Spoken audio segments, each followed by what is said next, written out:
তো মা মা তোমরা কি আমার বিয়ে শাদী দিবা না নাকি? কি নির্লজ্জ মেয়ে, কি লজ্জা করছে না নিজের বিয়ের কথা নিজে বলতে? নির্লজ্জ বলছো কেন মা? অনেক লজ্জা। শুধু একবার বিয়ে ঠিক করো, দেখবো আমি 1 মাস ঘরে থেকে বেরোবো না, তোমাদের মুখ দেখাবো। আর বিয়ের দিন লজ্জায় ঘুমটাই তুলবো না, আগে আগে বরের গাড়িতে যে টুক করে বসে থাকবো লজ্জায়। ওসবের দরকার নেই, বয়স হোক তারপরে বিয়ে হবে। মা কাকে ডিস্টার্ব করিস না, তুই যা। যাবে প্রতিদিন বাসায় 10 বার বিয়ের কথা বলি, ও বউকে আমার কথা কানেই নিচ্ছে না।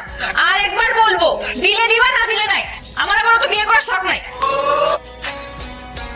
দরজা খোলা দেখুম যারে করুম তারে বিয়া, আমায় বউ সাজাইয়া লইয়া যাইব টপর মাথায় দিয়া।